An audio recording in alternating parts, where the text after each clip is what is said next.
While reading my son's will, my daughter-in-law hissed ominously, "You won't get anything out of the 70 million." The lawyer read the will. Not a word about me, only her triumph. But suddenly a man ran into the room and shouted, "Don't believe them, it's a conspiracy." My daughter-in-law began to get nervous, her face contorted. You won't believe what happened 5 minutes later. Before we continue, please subscribe to the channel and write in the comments what time it is where you are now. The phone rang sharp through the afternoon silence, cutting through my peaceful Tuesday like a blade through silk. I set down the Tribune's business section and reached for the receiver, expecting another telemarketer or maybe Jimmy calling about our weekend golf plans. "Mr. Bennett, this is Dr. Richardson from Northwestern Memorial." The voice carried that careful, professional tone doctors perfect for delivering terrible news. "I'm sorry to inform you, but your son Ronald passed away today at 1:15 p.m. The newspaper slipped from my lap, pages scattering across the hardwood floor like fallen leaves. My hand gripped the receiver so tight my knuckles went white. "Passed away." The words bounced around my skull without landing anywhere that made sense. What do you mean, passed away?" My voice sounded foreign, smaller than it should. "He was responding to treatment. You said the new protocol was working." "Sir, I understand this is shocking. The cancer had spread more aggressively than we anticipated. He went peacefully, with minimal pain. I'm truly sorry for your loss." Minimal pain, as if that mattered now. As if anything mattered now. The grandfather clock in the corner kept ticking its steady rhythm, oblivious to the fact that my world had just collapsed. Through the window, cars moved down Oak Park Avenue like nothing had changed. But everything had changed. I hung up without saying goodbye and stared at the silent phone. Ronald was gone. My brilliant, stubborn, idealistic son who'd built a tech empire from his garage was gone. The boy who'd once spent 3 hours explaining why capitalism needed ethical guidelines was gone. My legs felt unsteady as I stood. I needed to call Vivian. She had to know. Maybe she could explain this away, tell me the doctor was wrong, that this was all some horrible mistake. I dialed her number with shaking fingers.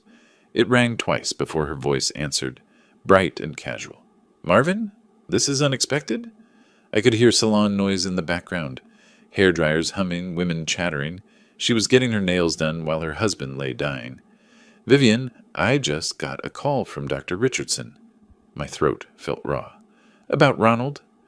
The background noise suddenly seemed louder, more obscene. How could she be at a spa when our son was fighting for his life? When our son was... Yes, he's dead. Her voice cut through my thoughts like a scalpel, clinical and cold. And before you start with your grieving father routine, let me make something crystal clear. You won't get a penny of the 70 million. Everything Ronald had is mine now. The phone nearly slipped from my hand. She knew. She'd known he was dead and hadn't called me, hadn't called his father. And her first thought, her only thought, was money. Are you serious right now?" Heat flooded my chest, pushing up through my throat. "My son just died, and you're talking about money?" "My husband just died," she corrected, her tone sharp as broken glass. "And unlike you, I understand what that means, legally. Ronald's will is very clear about who inherits what." The afternoon shadows had grown longer while we'd been talking. The house felt different now. Emptier, like all the air had been sucked out. Photos of Ronald at various ages stared down at me from the mantel. Graduation day, his wedding, the last Christmas before his diagnosis, when he'd still looked healthy. "How can you be so cold?" I whispered into the phone. "How can you be so naive?" she shot back. "This is the real world, Marvin. Money doesn't wait for grief." I stared at the receiver after she hung up, listening to the dial tone. In the span of 20 minutes, I'd lost my son and discovered the true nature of the woman he'd married. The woman who'd stood beside him in churches and hospitals, who'd promised to love him in sickness and in health. The clock kept ticking. Traffic kept moving outside, and somewhere in a cold hospital room, my son lay still while his widow calculated her inheritance at a nail salon. I set the phone down carefully and looked around my empty house. Tomorrow there would be funeral arrangements and lawyers and all the brutal machinery of death.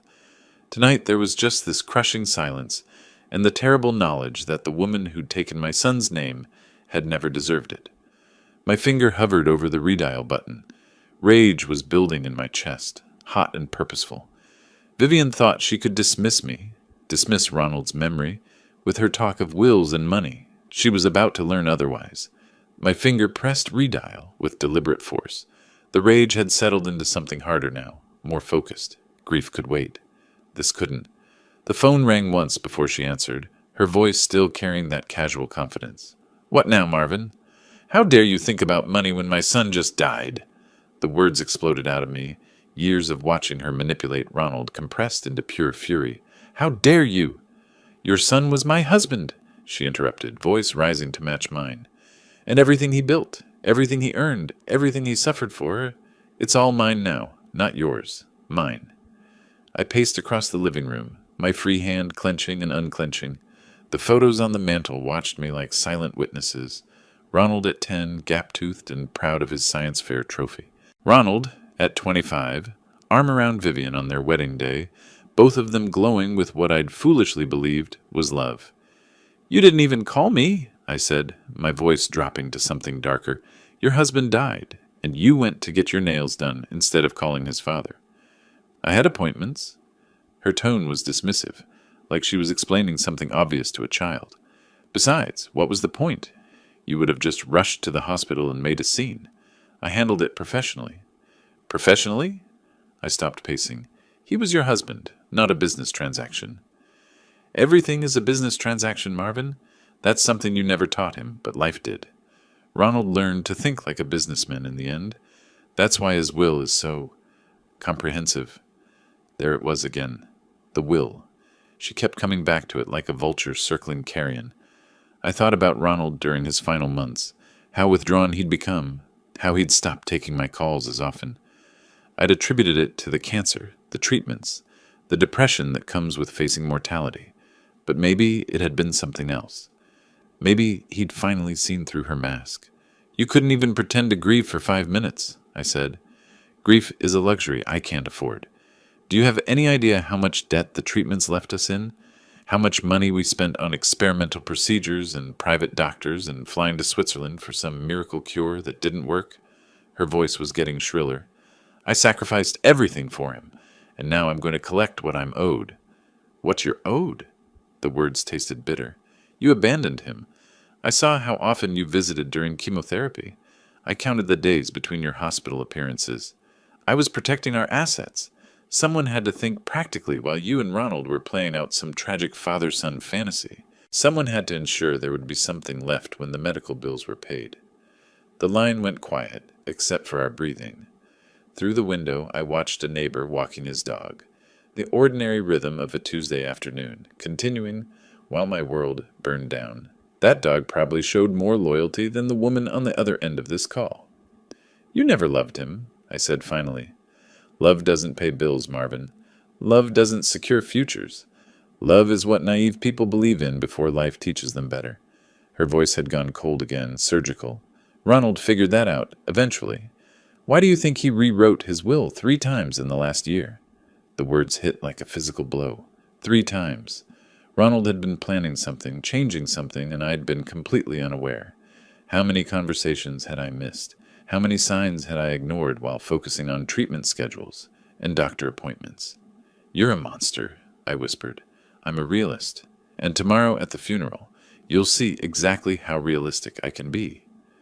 "Don't even think about challenging me, old man. I have lawyers you can't afford, and documentation you can't dispute." She hung up before I could respond. I stood there holding the dead phone, my ears ringing with her words. The house felt smaller now, the walls pressing in. Outside, the neighbor had disappeared around the corner with his dog, leaving the street empty. I slammed the phone down hard enough to make the end table shake. A photo of Ronald's college graduation fell over, and I reached out to straighten it automatically. His young face smiled up at me, full of hope and certainty about the future. He'd been so proud that day, so eager to change the world through technology and ethical business practices. The silence stretched out around me, heavy and expectant. Tomorrow I would have to face her again in public while we buried my son. She would stand there in expensive black, playing the grieving widow while calculating her windfall. She would accept condolences from people who had no idea what she really was. But tonight, in this quiet house full of memories, I made a promise to that young man in the graduation photo. Vivian Bennett thought she had won. She was about to discover just how wrong she could be.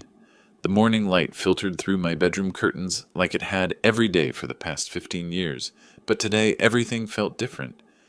I lay still for a moment, letting yesterday's reality settle into my bones again. Ronald was gone.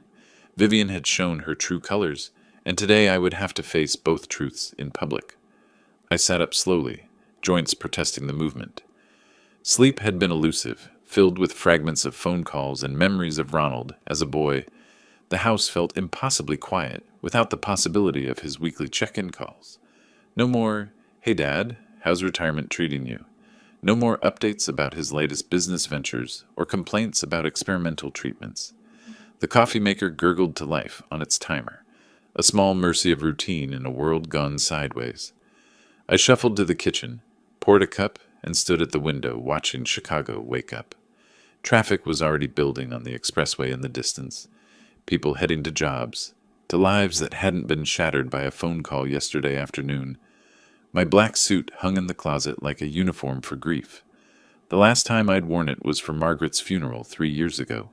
The fabric felt heavier now as I lifted it out, weighted with the memory of standing graveside while rain drummed on the umbrella above my head. Margaret would have known what to do about Vivian. She'd always been better at reading people, better at seeing through polished surfaces to the rot beneath. I dressed carefully, adjusting the tie until it sat properly. The mirror reflected a man I barely recognized. Older, grayer, with new lines around the eyes that hadn't been there a week ago. Grief aged you instantly, I was learning. One phone call and suddenly you looked every one of your 68 years. The photo albums were stacked in the living room bookshelf, and I found myself pulling out the most recent one. Ronald's illness was documented there in brutal honesty.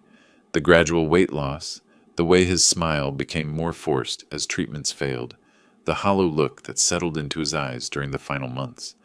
But there were also photos of his determination, his refusal to give up, the way he'd kept working even when the cancer tried to steal his strength. Millions of dollars had gone into keeping him alive.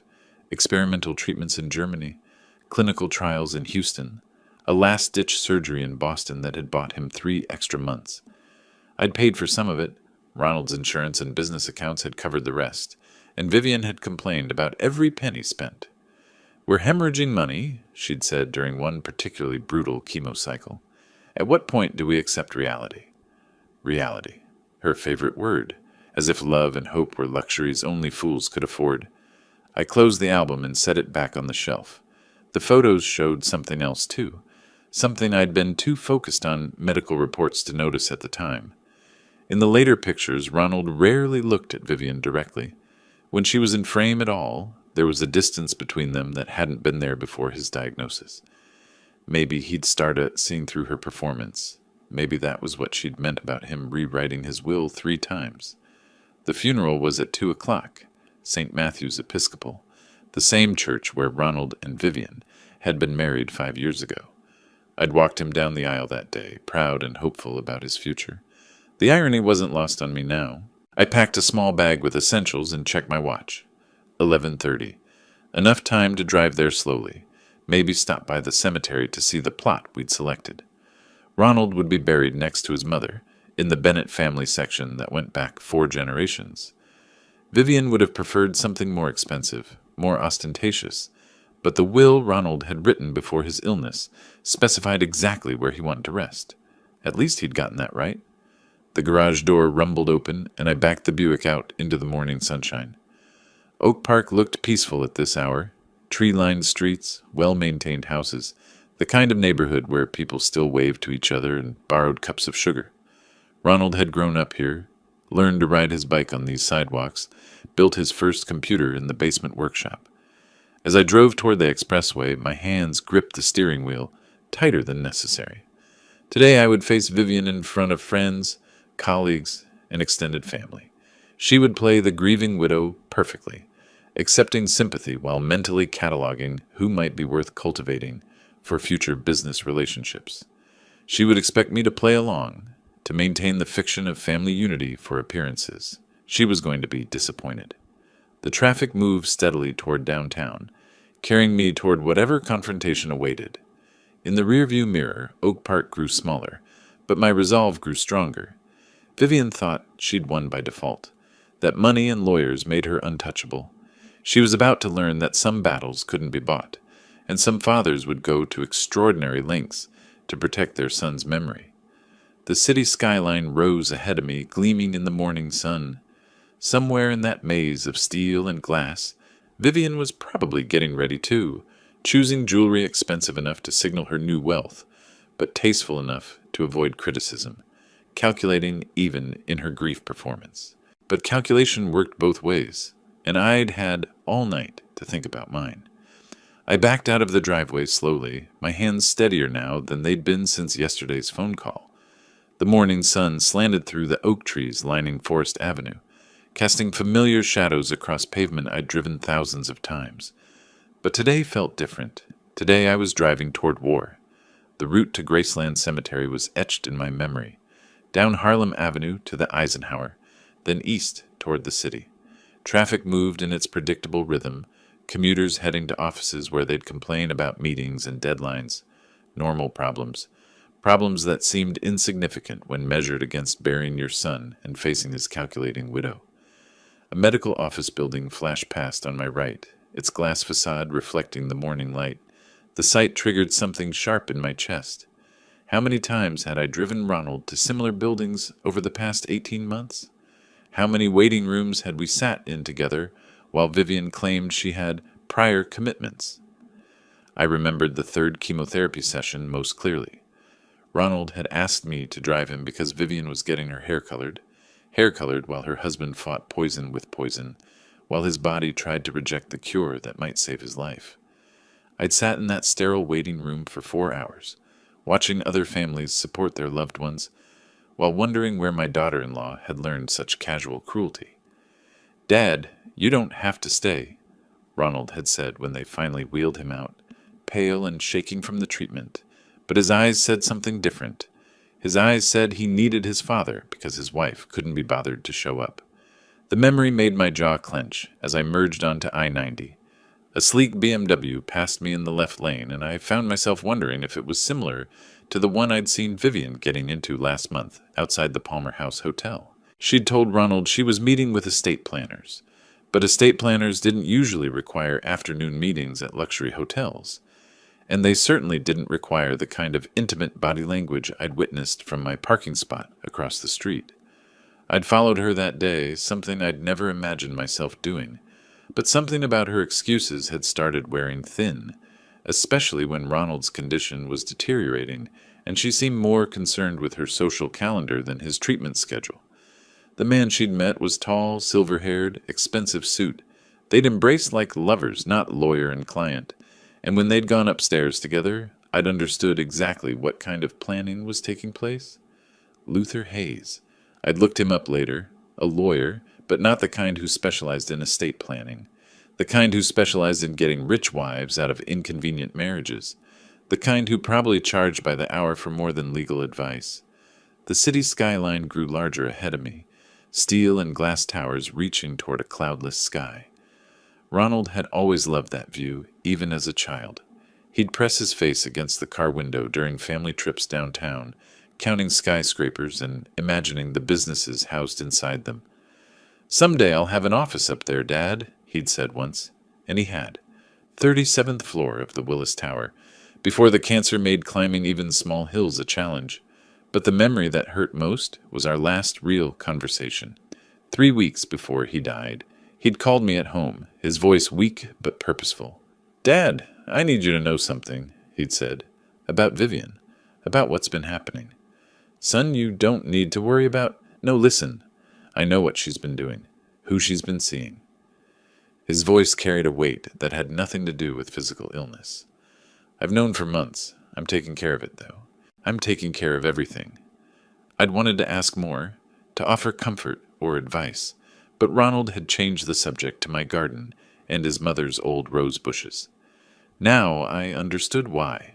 He'd been protecting me even then, shielding me from the full scope of Vivian's betrayal, while he put his own affairs in order. 3 times he'd rewritten his will, Vivian had said. 3 times in his final year. What had he discovered? What had he changed? And why did she seem so confident about inheriting everything if he'd known about her affair? The cemetery gates came into view ahead, wrought iron and limestone marking the entrance to one of Chicago's most prestigious burial grounds. I'd purchased plots there years ago, back when death seemed like a distant concern. Margaret rested there now, and soon Ronald would join her in the Bennett family section. But first, I had to survive whatever performance Vivian had planned for today. She'd want to play the grieving widow for the crowd, accepting condolences while mentally calculating her windfall. She'd expect me to play along, to maintain family dignity for appearances. She was going to be disappointed. Again. I pulled into the parking area and killed the engine. Across the lot, I spotted Vivian's silver Porsche, a car she'd insisted on buying while Ronald was spending his savings on experimental treatments. She was already here, probably holding court near the entrance, accepting sympathy while wearing her grief like expensive jewelry. My hands gripped the steering wheel one final time. Yesterday, she'd shown me her true nature over the phone. Today, she'd tried to humiliate me in public, but she'd underestimated something important about the man she was dealing with. I wasn't just a grieving father anymore. I was a father with a mission. I stepped out of the Buick and straightened my black jacket, scanning the gathering crowd near the cemetery entrance. Early mourners clustered in small groups, their voices subdued against the morning air. And there, positioned like a queen holding court, stood Vivian. She'd chosen her outfit carefully, a sleek black dress that managed to be both funeral appropriate and figure flattering, paired with jewelry that caught the sunlight just enough to signal wealth. Her blonde hair was perfectly arranged, her makeup flawless. She looked like a woman preparing for a photo shoot, not burying her husband. The moment she spotted me walking across the gravel lot, her face transformed. The practiced grief expression melted away, replaced by something predatory. She excused herself from a group of Ronald's former colleagues and strode toward me with deliberate purpose. "Well, well, look who decided to show up." Her voice carried across the space between us, loud enough for nearby mourners to hear. "I hope you're not expecting anything after today, Marvin. The lawyers will make everything very clear." Several people turned at her words, their faces registering surprise at the hostile tone. This wasn't how family members typically addressed each other at funerals, but Vivian either didn't notice or didn't care about the audience she was creating. "I'm here to bury my son," I said quietly, trying to maintain some dignity despite her public attack. Nothing more. "Your son?" She laughed, the sound sharp and unnatural in the cemetery setting. "Ronald outgrew you years ago, old man. He built an empire while you played with property deals in the suburbs. He didn't need his daddy's advice or approval." More heads turned now. Ronald's business associates looked uncomfortable, shifting their weight and avoiding eye contact. His former secretary, a kind woman named Patricia, actually stepped backward as if trying to escape the confrontation. "Show some respect," I said, my voice still controlled but with an edge creeping in. "This is your husband's funeral." "Respect?" Vivian's eyes glittered with malicious amusement. "Like the respect you showed when you questioned every medical decision? Like the respect you showed when you insisted on those expensive treatments that bankrupted us?" Her voice rose higher, drawing more attention. "Ronald finally had peace in his last weeks because I convinced him to stop listening to your false hope." The words hit like physical blows. She was rewriting history, making it sound like I'd been the one prolonging Ronald's suffering, making it sound like she'd been the voice of compassion while I'd been the unrealistic optimist demanding pointless procedures. "That's not what happened," I said, my hands clenching into fists at my sides. "Isn't it?" She stepped closer, invading my personal space with the confidence of someone who believed she held all the power. "Tell me, Marvin, when was the last time Ronald actually asked for your opinion about anything important?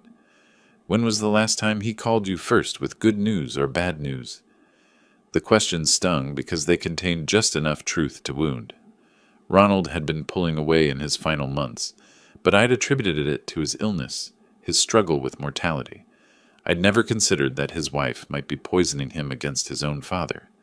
"You're pathetic," Vivian continued, her voice dropping to a hiss that only I could hear while maintaining her public performance. "A useless old man clinging to relevance through his son's achievements. Well, guess what? Your son is dead, and you're nobody now. Nobody." The funeral director appeared at my elbow, his professional smile strained with obvious discomfort. "Perhaps we should move toward the ceremony area," he suggested diplomatically. "The service will begin shortly." Vivian straightened her dress and smiled brilliantly at the man. "Of course. We're all eager to celebrate Ronald's life and legacy." She turned back to me with mock sweetness. "Aren't we, Marvin? So eager to hear about the wonderful life Ronald built. Without you." She walked away with practiced grace, immediately rejoining her audience of mourners who'd witnessed enough of the exchange to know something was deeply wrong. But they couldn't know the full scope of her cruelty, the calculated way she'd chosen every word to inflict maximum damage. I stood there for a moment, breathing carefully through my nose, trying to regain my composure. The funeral director lingered beside me, clearly uncertain whether further intervention might be necessary. "Family tensions," I said quietly, offering him a reassuring nod. "Grief affects people differently." But as I watched Vivian accept condolences from people who had no idea what she really was, I made a silent promise. She thought she'd won the opening round with her public humiliation. She thought she could reduce me to a broken old man stumbling through his son's funeral. She was about to learn that some battles were fought over years, not minutes, and some fathers would endure any humiliation to protect their child's memory. The ceremony area beckoned ahead, where I would have to sit through 90 minutes of Vivian's performance, while she systematically tried to destroy what remained of my dignity. But I would endure it, because somewhere in Ronald's carefully rewritten will, somewhere in his final plans, lay the justice I couldn't deliver myself. I just had to survive long enough to see it. The ceremony chairs were arranged in neat rows facing Ronald's photograph, a professional portrait from better days when his face still carried hope instead of the hollow exhaustion cancer had carved there. Mourners filed toward their seats with the careful solemnity appropriate for such occasions, speaking in whispers and avoiding eye contact. Vivian positioned herself with strategic precision, choosing a seat in the second row where she could maintain her widow's prominence while ensuring she sat directly behind me, close enough to continue her whispered campaign of destruction throughout the service. I took my place in the front row, focusing on my son's image, rather than the woman settling herself like a vulture behind my right shoulder.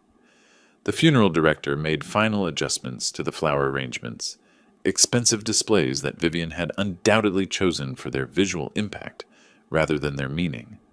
The service began with the minister's gentle words about celebration of life and eternal rest, standard phrases professionally delivered, meaningless in the face of losing a child. I tried to concentrate on memories of Ronald, his excitement over his first computer, his pride when his business went public, his determination to fight an unbeatable disease. "Such a shame Ronald never got to enjoy his success," Vivian whispered directly into my ear, her voice so low only I could hear it. "All that money he made, all those achievements, and he spent his last months worrying about disappointing his father." I kept my eyes fixed forward, refusing to give her the reaction she wanted, but my hands clenched tighter in my lap. "He told me near the end that he felt guilty," she continued, her breath warm against my neck in a mockery of intimacy. "Guilty for not being the son you wanted, for not including you in his business decisions, for growing beyond your small-town real estate mentality." Patricia, Ronald's former secretary, stood to deliver a eulogy about his kindness as an employer. She spoke about his commitment to ethical business practices, his insistence on treating employees like family. As she described the man I'd raised, Vivian leaned forward again. "Of course, she never saw how he really felt about family obligations," she murmured. "How exhausted he was by your constant need for attention, your pathetic attempts to stay relevant in his adult life." My jaw clenched, involuntarily. The woman sitting to my left glanced over with concern, clearly sensing tension but unable to identify its source. I forced myself to relax my posture to maintain the appearance of dignified grief while poison dripped into my ear. Another speaker took the podium, Jimmy Caldwell, Ronald's old college roommate and business partner. He talked about Ronald's integrity, his loyalty to friends, his refusal to compromise his principles even when it cost him profitable deals. Words that painted the picture of a man I'd been proud to call my son. "Funny how Jimmy doesn't mention Ronald's biggest compromise," Vivian whispered, pretending to respect his father's opinions when he'd already decided you were irrelevant. "That took real acting skill, don't you think?" She paused for effect, then delivered her next thrust with surgical precision. "He was relieved when you stopped visiting as often. Told me it was easier to focus on getting well without your constant hovering, without your desperate need to feel useful." The lie was crafted perfectly, containing just enough plausible truth to wound. Ronald had asked me to cut back on visits during his final weeks, but only because the treatments were making him increasingly uncomfortable with company. I'd respected his need for privacy, never suspecting his wife was using my absence to isolate him further. Jimmy finished his remarks and returned to his seat. The minister began reading from Scripture about valleys and shadows, words meant to comfort but falling flat in the face of genuine grief. Other mourners dabbed at their eyes with tissues. Vivian reached across to touch my shoulder in a gesture that would look supportive to observers. "You know what the saddest part is?" she said, her fingers digging into my jacket with false comfort.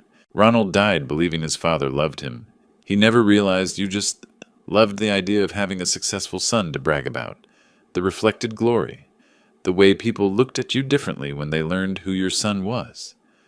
My breathing grew shallow. Around us, people shifted in their seats as the service moved toward its conclusion. The minister spoke about resurrection and hope, concepts that felt abstract when your child was the one being buried. "That's why his will is so generous to me," Vivian continued relentlessly. "He knew I loved him for himself, not for what he could do for my reputation, not for the validation he could provide to an aging father desperate to matter." She leaned back then, satisfied with her work. I could hear her adjusting her clothing, preparing for the final phase of her performance.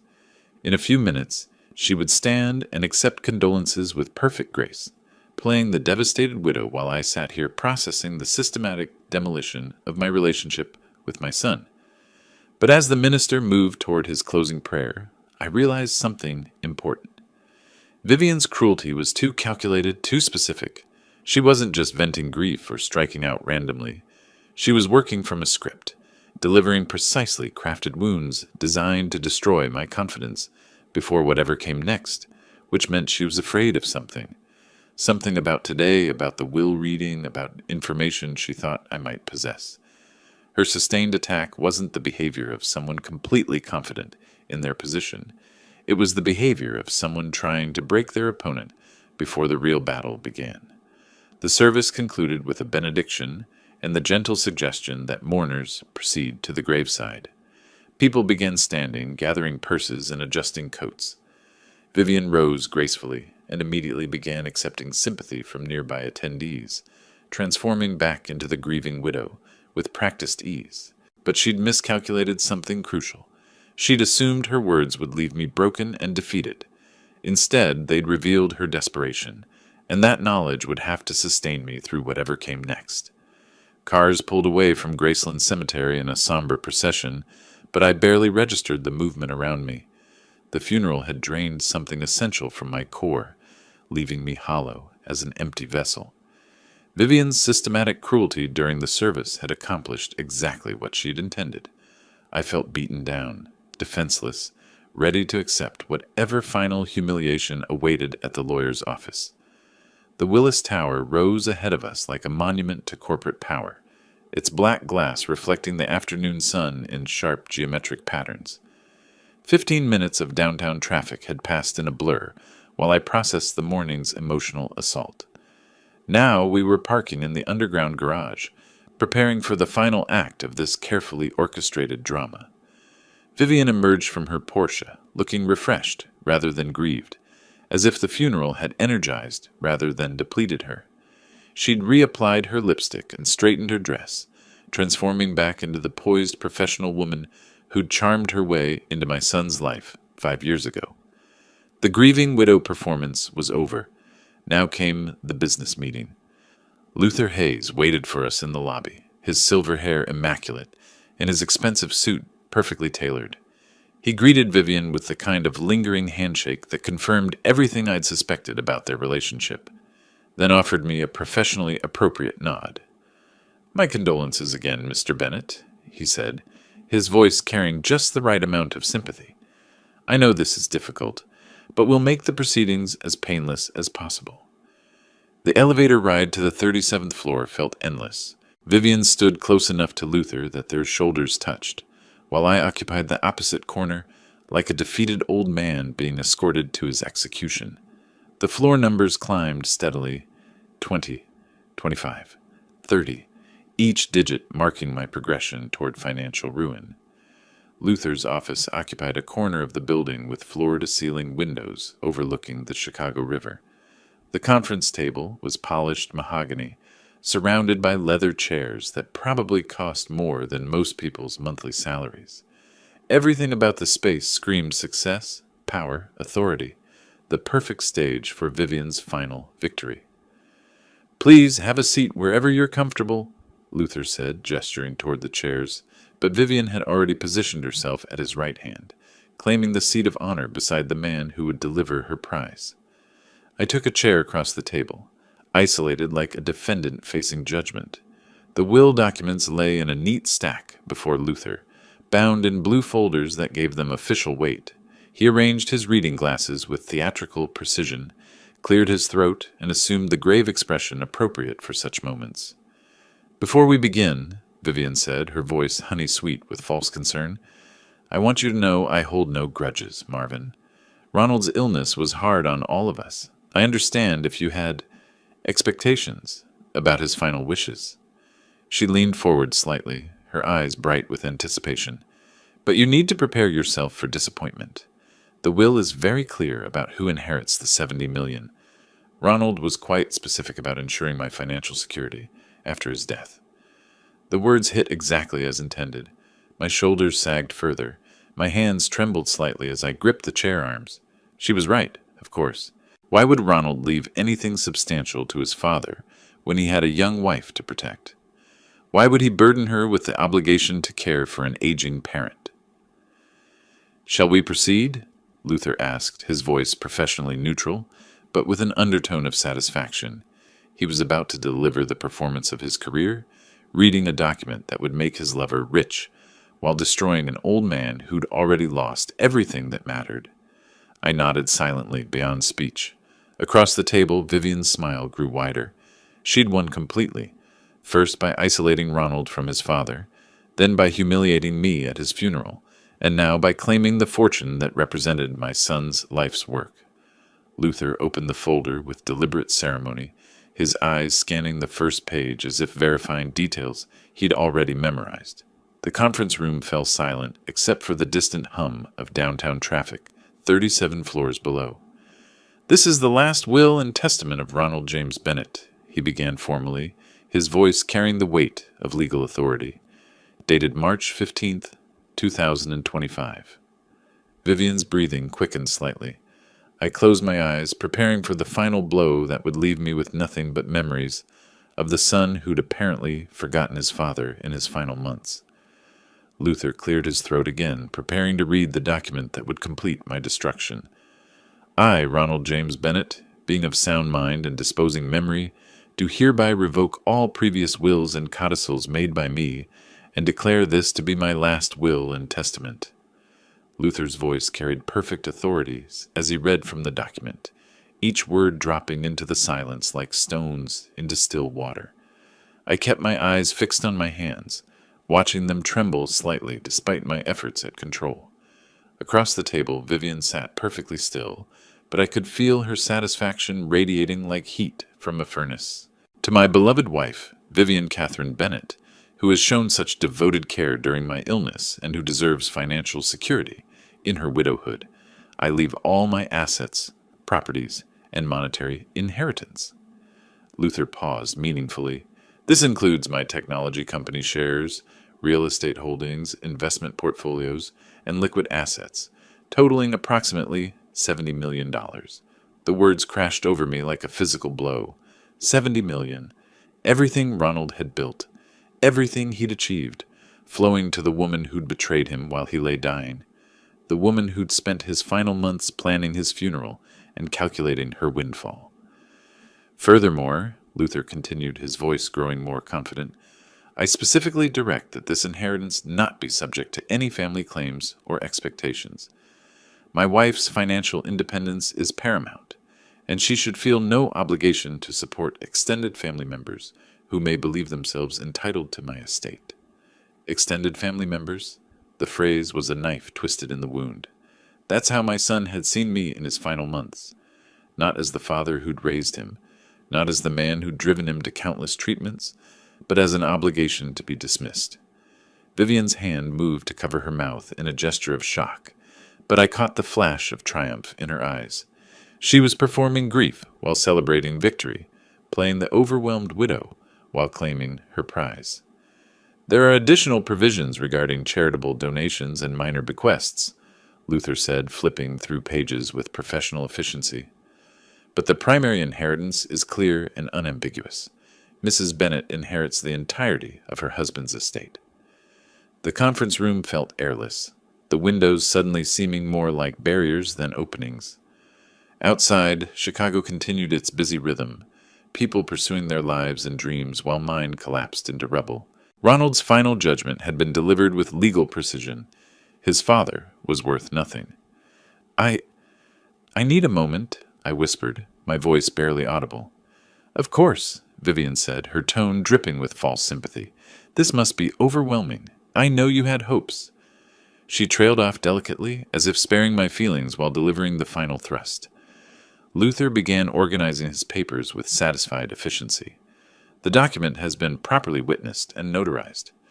Mrs. Bennet, we can begin the probate process immediately. With an estate this size, there will be some procedural requirements, but nothing complicated. Thank you, Luther, Vivian said warmly. Ronald chose his lawyer well. I'm grateful for your thorough attention to his wishes. The exchange carried undertones that made my stomach turn. Even now, in the moment of their triumph, they couldn't resist subtle references to their collaboration. Luther's thorough attention hadn't been limited to legal documents, and they both knew it. Mr. Bennet, Luther addressed me with professional courtesy tinged with pity, I understand this isn't the outcome you might have hoped for, but I assure you the will is legally binding and reflects your son's considered judgment about his estate. I looked up at him, this silver-haired criminal who'd stolen my son's wife and now his fortune. He really left me nothing? There are small bequests, Luther said, consulting his papers. Some personal items, family photographs, things of sentimental rather than monetary value. But the bulk of the estate. He gestured toward Vivian with apologetic finality. She leaned forward with mock concern. Marvin, I hope you understand this isn't personal. Ronald wanted to ensure my security.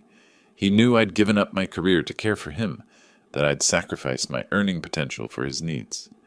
Given up her career, the phrase would have been laughable if it hadn't been so cruel. Her career had consisted of modeling jobs that dried up by her 30s, leaving her hunting for a wealthy husband to support her lifestyle. Ronald had been her salvation, not her sacrifice. The probate process typically takes several months, Luther explained, but given the straightforward nature of this will, we should be able to expedite matters. Mrs. Bennet, you'll have access to immediate funds for expenses, with the full inheritance transferred upon completion. Vivian nodded gracefully. I appreciate your efficiency. Ronald always said you were the most thorough lawyer he'd ever worked with. Always said, another lie for the pile. Ronald had met Luther through Vivian, had hired him on her recommendation during his illness. The thorough attention had started long before any legal work began. I sat in my chair like a broken man, watching them discuss the dismantling of my son's legacy with professional satisfaction. Everything Ronald had built would flow to his calculating widow, who would probably spend it on luxury vacations and expensive jewelry, while forgetting the man who'd made it possible. The conference room fell quiet as Luther concluded his reading. Outside the windows, afternoon shadows grew longer across the city. Somewhere in those towers and streets, people were building lives and chasing dreams. Mine had just ended in a lawyer's office with the reading of a will that erased me from my son's story. Vivian smiled at me across the polished table, her victory complete. "Well," Vivian said, her voice bright with satisfaction, "I suppose we should discuss the timeline for—" The conference room door burst open with explosive force, slamming against the wall hard enough to rattle the windows. Jimmy Caldwell stood in the doorway, his face flushed from running, his tie askew, clutching a manila envelope against his chest like a shield. "Stop!" he shouted, his voice cutting through the afternoon quiet like a fire alarm. "Don't sign anything. Don't believe them. It's all lies." Luther shot to his feet, his professional composure cracking. "Mr. Caldwell, this is a private legal proceeding. You can't just—" "Private!" Jimmy stepped into the room, his eyes blazing with righteous fury. "There's nothing private about conspiracy and fraud." He pointed directly at Luther and Vivian, his hand shaking with anger. "These two have been planning this for months." Vivian's mouth fell open, her carefully maintained widow's composure dissolving into genuine panic. "Jimmy, what are you talking about? You're clearly upset about Ronald's death, but—" "Upset?" Jimmy's voice rose higher, filling the corporate conference room with raw emotion. "I'm upset that you've been screwing this crooked lawyer while my best friend was dying. I'm upset that you forged his will. I'm upset that you're trying to steal everything he worked for." The words hit the room like grenades, each accusation exploding against the polished mahogany and floor-to-ceiling windows. Luther had gone pale, his silver hair suddenly looking less distinguished and more desperate. Vivian gripped her chair arms so tightly her knuckles had turned white. That's an outrageous accusation," Luther stammered, but his voice carried no conviction. "Mr. Caldwell, you're clearly distraught." "Distraught?" Jimmy laughed bitterly, advancing toward the conference table. "You want to know what's distraught? Ronald calling me 3 weeks before he died, telling me about the private investigator he'd hired, telling me about the photos of you two at the Palmer House Hotel, telling me how his loving wife was planning to steal his fortune the moment he stopped breathing." I felt something shift inside my chest, a spark of hope fighting against the crushing weight of despair. Jimmy's words were landing with the force of truth, each detail too specific to be fabrication. "You're lying," Vivian said, but her voice had lost its confident edge. "Ronald never suspected anything. He trusted me completely." "Trusted you?" Jimmy pulled a photograph from his envelope and slammed it onto the conference table. "Then explain this picture of you and lover boy here in a hotel room last month. Explain the credit card records showing lunch dates while Ronald was getting chemotherapy. Explain the phone records showing 2-hour conversations with Luther while your husband was fighting for his life." Luther lurched forward, reaching for the photograph, but Jimmy snatched it back. "Don't even think about it, counselor. I've got copies of everything. Bank records, hotel receipts, phone logs, and most importantly—" He held up a sealed envelope with trembling fingers. "A copy of Ronald's real will, the one he wrote after he found out about your affair." The silence that followed was deafening. Through the windows, Chicago sprawled in afternoon sunlight, oblivious to the drama playing out 37 floors above the street. But inside this conference room, the carefully constructed world of lies was collapsing with devastating precision. "That's impossible," Vivian whispered. "I watched him write his final will. I was there when he signed it." "You were there when he signed a fake," Jimmy said, his voice dropping to something harder and more dangerous. "He'd already written the real one and hidden it with me, because he knew exactly what kind of woman he'd married. He knew you'd try to steal everything the moment he was too weak to stop you." Luther's professional mask had completely disintegrated. Sweat beaded on his forehead despite the air conditioning, and his hands shook as he tried to organize the fake documents. "This is all speculation. The will I read is properly witnessed, and—" "Witnessed by your secretary and your paralegal," Jimmy interrupted, "both of whom, I'm betting, have no idea they were participating in forgery. Both of whom will sing like birds when the FBI starts asking questions about document fraud and conspiracy." FBI, the word hung in the air like a death sentence. Vivian had gone completely white, her carefully applied makeup standing out against her pale skin like war paint on a corpse. I found my voice for the first time since Jimmy's explosive entrance. "The real will? What does it say?" Jimmy turned toward me, his expression softening slightly. It says that Ronald loved his father. It says he knew you'd always supported him, even when he was too sick and suspicious to appreciate it. And it says he wanted to make sure justice was served if anything happened to him. The manila envelope in Jimmy's hands suddenly seemed to contain more than legal documents. It contained vindication, justice, and the knowledge that my son hadn't forgotten his father after all. "You can't prove any of this," Vivian said desperately. "Ronald's dead. Whatever you think you know." "I know plenty," Jimmy said quietly. "I know about the fake cancer treatment receipts Luther helped you create to hide the money you were stealing. I know about the offshore accounts you set up in preparation for his death. I know about the life insurance policies you took out without Ronald's knowledge." Each revelation hit like a physical blow. This wasn't just about inheritance fraud. It was about systematic theft from a dying man who'd trusted his wife to care for him. Luther made a sudden movement toward the door, but Jimmy stepped sideways, blocking his escape. "Going somewhere, counselor? I don't think so. We're going to sit right here until the authorities arrive, because I called them from the lobby, and they should be here any minute." The sound of footsteps in the hallway confirmed Jimmy's words. Heavy, purposeful steps that could only belong to law enforcement officers ascending to deliver justice to a room that had seen too much deception. Vivian looked at Luther with desperate eyes, but he was staring at his hands like a man watching his life dissolve. Their conspiracy was unraveling with the speed and inevitability of an avalanche, and somewhere in that manila envelope, my son's true voice was waiting to be heard. "We need independent verification," I said, my voice stronger than it had been all day. Jimmy's revelations had ignited something inside me, transforming shock into determination. "I want a document expert to examine both wills. Now." Luther's face had gone ashen, his silver hair looking less distinguished and more desperate with each passing minute. "Mr. Bennett, that's completely unnecessary. The will I read is properly notarized and—" "Forged," Jimmy interrupted, pulling out his phone. "I already called someone. Dr. Sarah Chen from Northwestern's Forensic Document Lab. She's 5 minutes away." Vivian shot to her feet, her composure finally cracking completely. "This is ridiculous. You can't just waltz in here with wild accusations and—" "Watch me," Jimmy said quietly. The office fell silent except for the distant hum of downtown traffic. Luther kept shuffling papers like a man rearranging deck chairs on a sinking ship, while Vivian paced near the windows, her expensive heels clicking against the marble floor in an agitated rhythm. Dr. Chen arrived with professional efficiency, carrying a leather case that reminded me of a medical bag.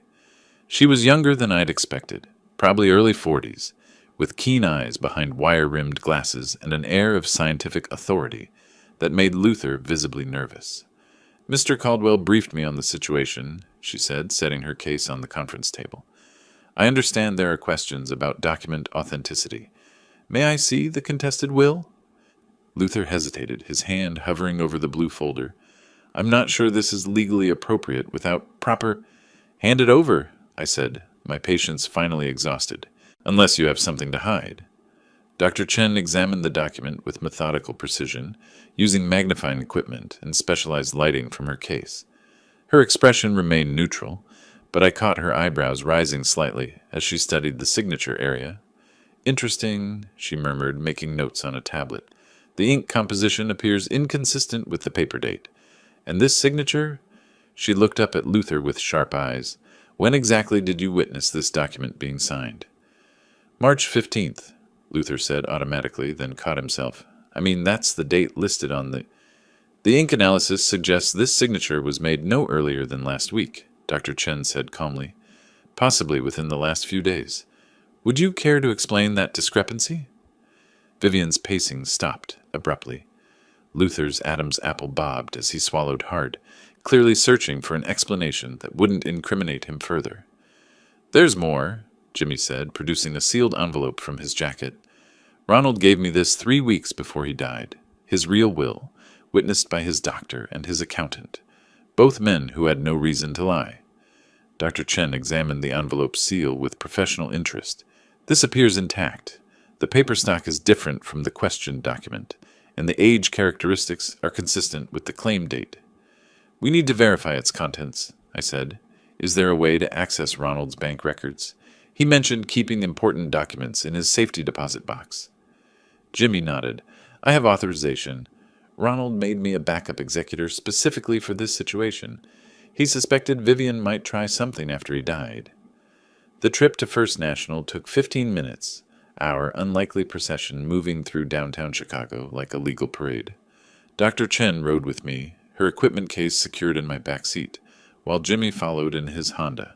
Vivian and Luther brought up the rear in her Porsche, both looking like condemned prisoners being escorted to their execution. The bank manager, a nervous man named Peterson, verified Jimmy's authorization with multiple phone calls and computer checks.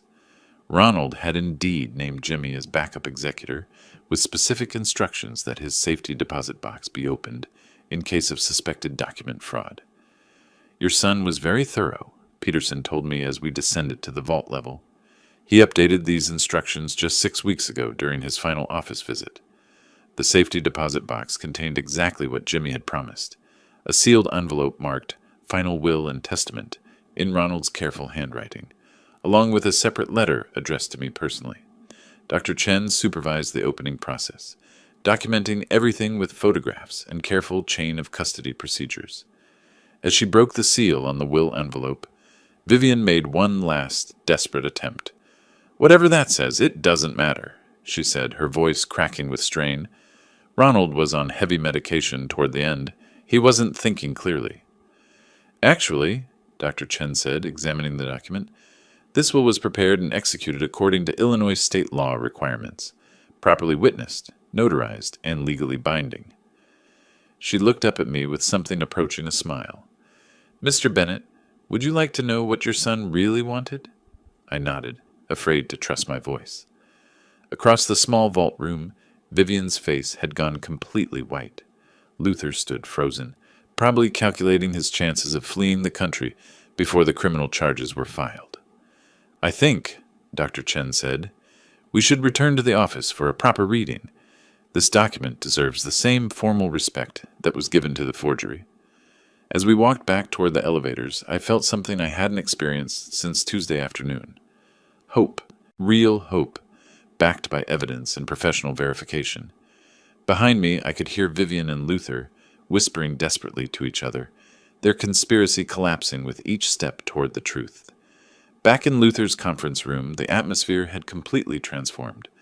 Dr. Chen sat at the head of the table where Luther had presided over his fraudulent reading, the authentic will spread before her like evidence in a courtroom. I took the seat closest to her, while Jimmy positioned himself across from our defeated conspirators. Vivian looked like she'd aged 10 years in the past hour. Her perfect makeup had smudged from nervous touching, and her hands trembled as she gripped her chair arms. Luther stared at his expensive desk as if memorizing it, probably realizing this might be his last day practicing law. This document, Dr. Chen began formally, has been verified as authentic through multiple forensic techniques. The signature is genuine, the witnesses are legitimate, and the execution meets all Illinois legal requirements. She cleared her throat. Mr. Bennett, your son's final will and testament reads as follows. My heart hammered against my ribs as she continued. I, Ronald James Bennett, being of sound mind and having discovered the betrayal of my marriage, do hereby revoke all previous wills.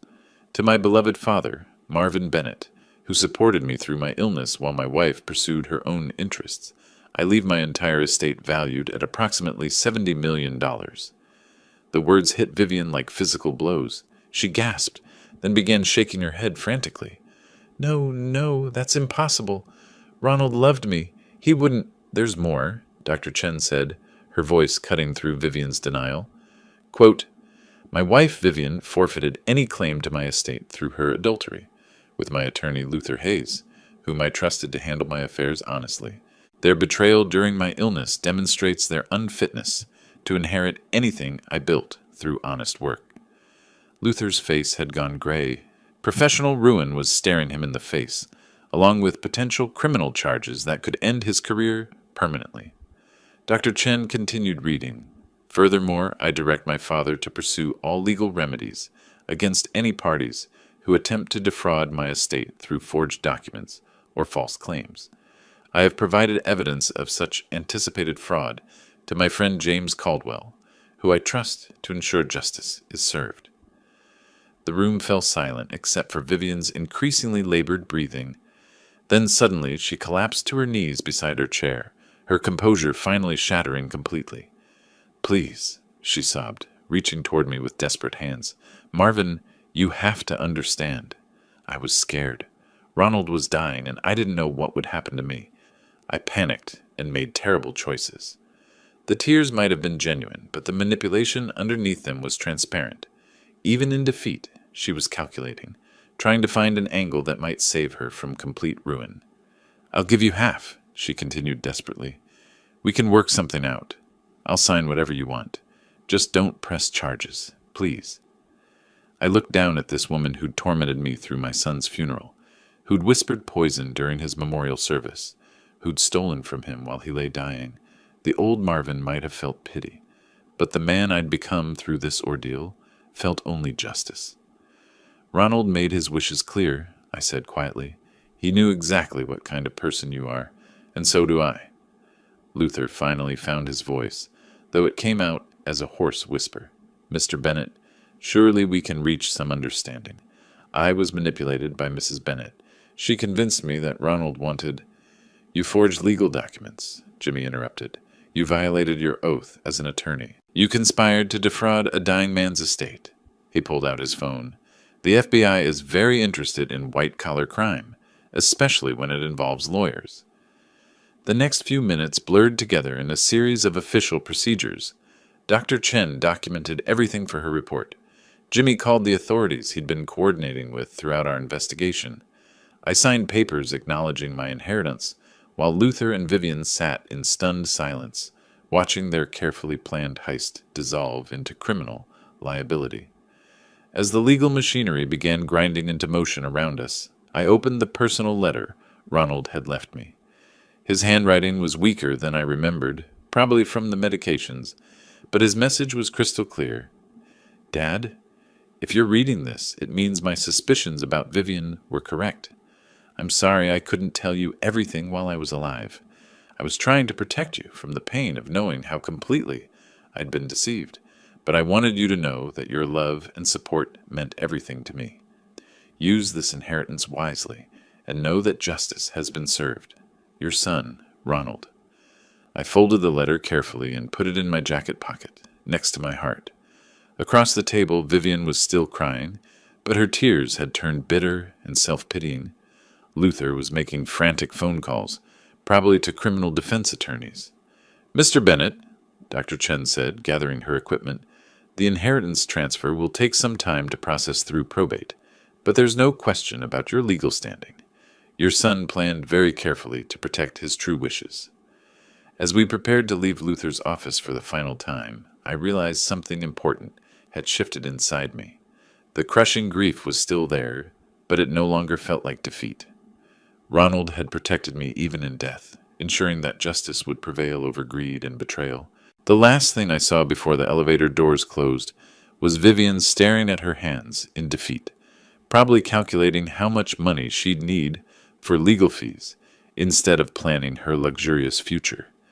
Justice, it turned out, was sweeter than revenge could ever be. September sunshine filtered through the windows of my Oak Park kitchen as I read the Morning Tribune over coffee, a ritual that had finally returned to something resembling peace.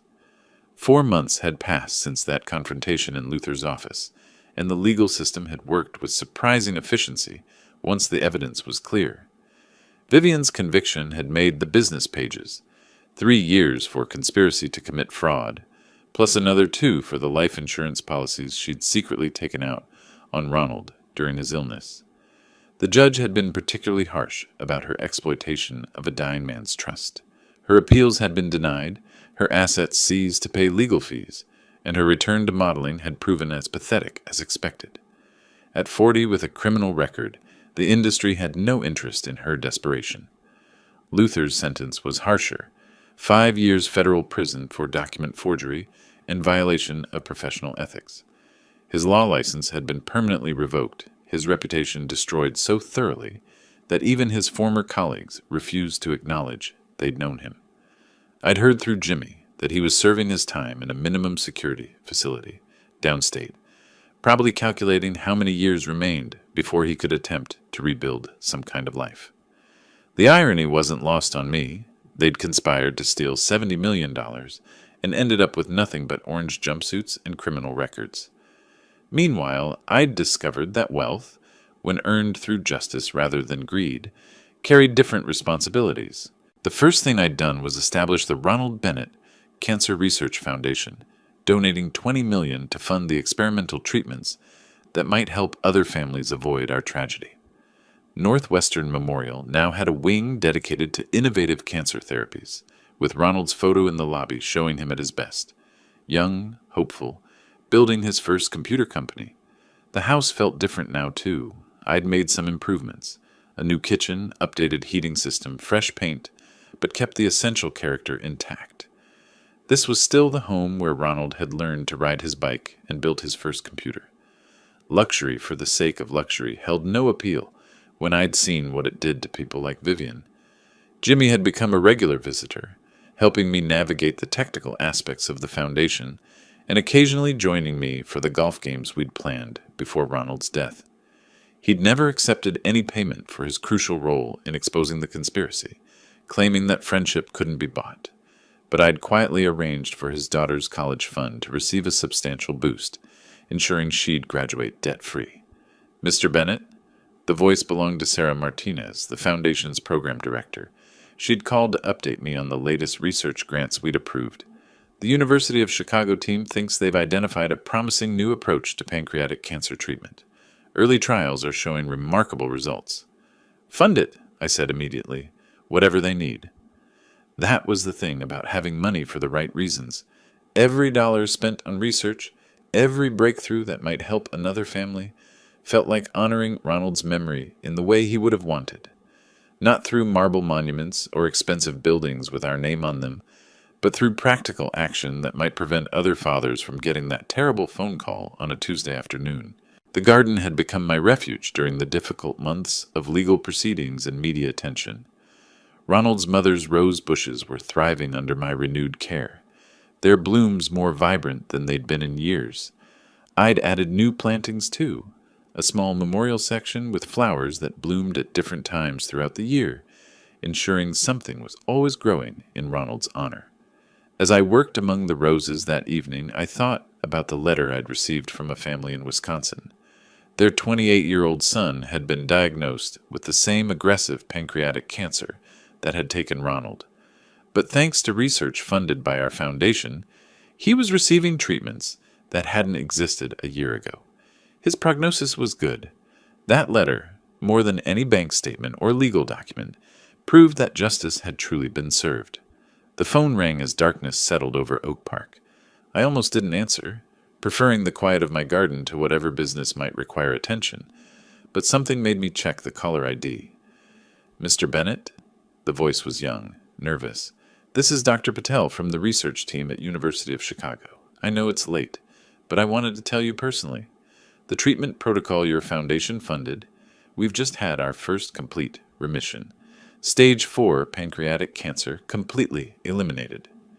I sat down heavily on the garden bench Ronald had built for his mother years ago.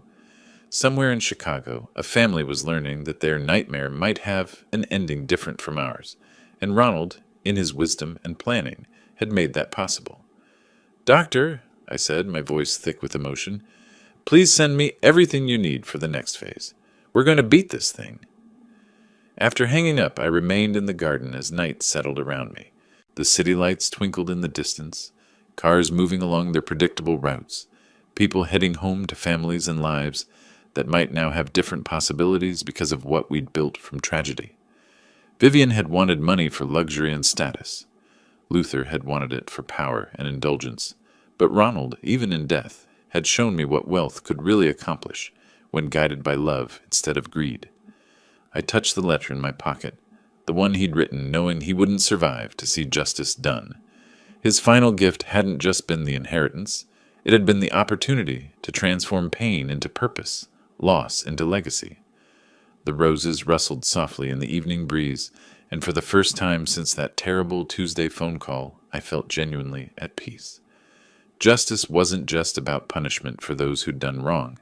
It was about ensuring that good could triumph from the ashes of betrayal, that love could outlast even death, and that a father's final act could protect not just his own family, but countless others facing the same fight. Ronald would have been proud. If you liked this story, please like this video, subscribe to the channel, and share your impressions of this story in the comments. To listen to the next story, click on the box on the left.